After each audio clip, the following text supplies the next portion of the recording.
the spring of 1964, the nomadic Stephen Stills and Ohio native Richie Furay joined the hootenanny group the Au-Go-Go Singers in New York. A few years later, the two met up with Neil Young in California, and Buffalo Springfield was born. When that band fell apart, a supergroup emerged: Crosby, Stills and Nash, and sometimes Young. Searching for some peace from the band in 1970, Stills would fly by Learjet into Boulder County to decompress at his cabin near the town of Gold Hill, Colorado.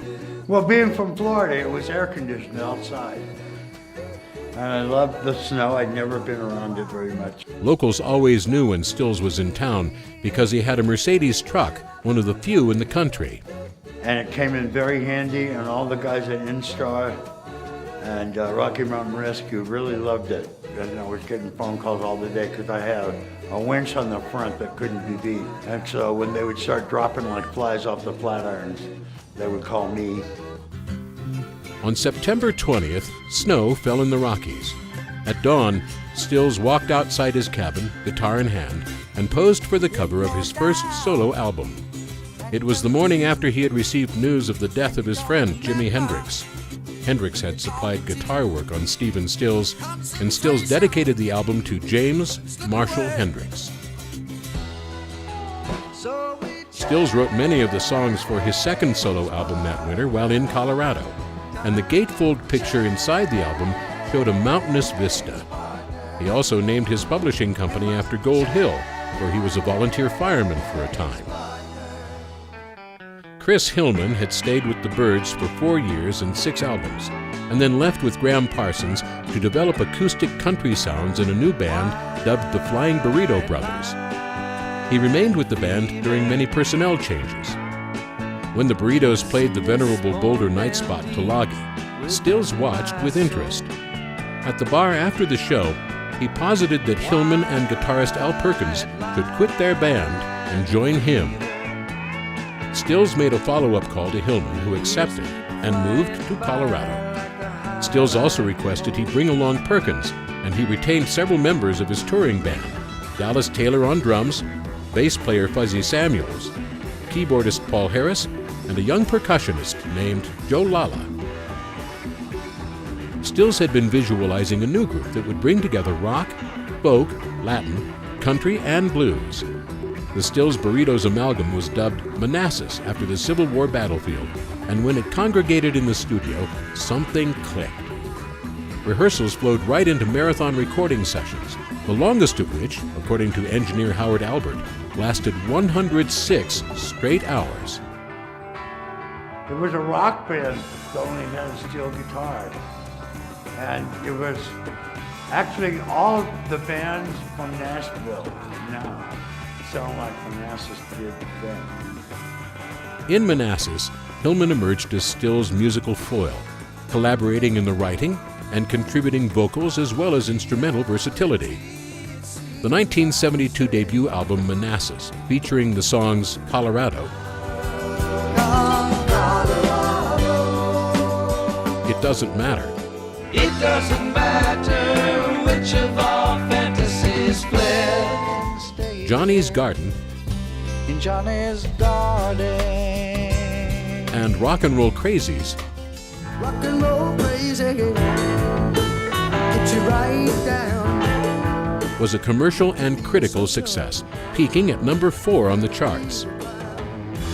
Look out, Mama. On stage, Manassas gained everlasting fame for its prowess, with performances generally running close to 3 hours.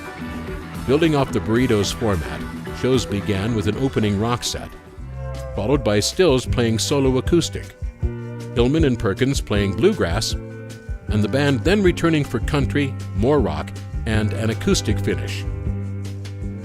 After touring, Hillman took several weeks away to record a reunion album with the Byrds, his pre-Burritos band. Manassas then regrouped, and a second album, Down the Road, was completed at James William Guercio's Caribou Ranch Studios in Nederland, Colorado. It peaked at number 26 on the Billboard album charts in May 1973. The single, Isn't It About Time, made it to number 56 on the singles charts.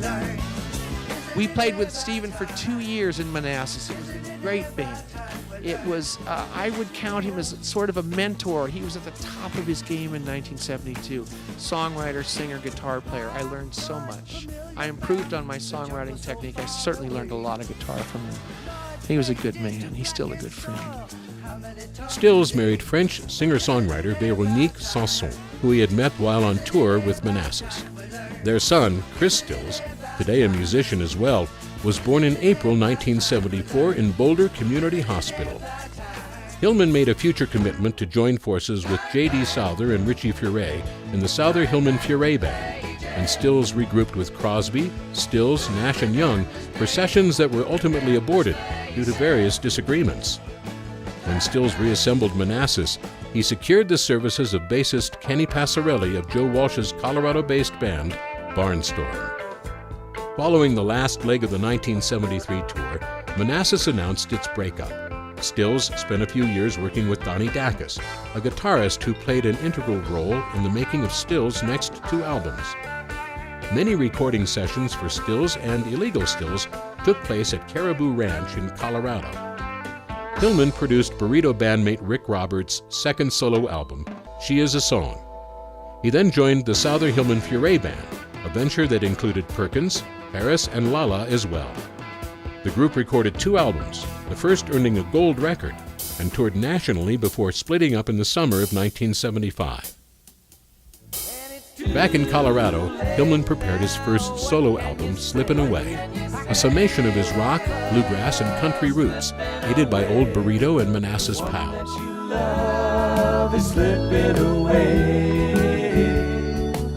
Amidst the recording of Slippin' Away, Hillman began to utilize his talents behind the board in the studio, producing the demo tapes that led to Robert's new band, Firefall, landing a recording contract.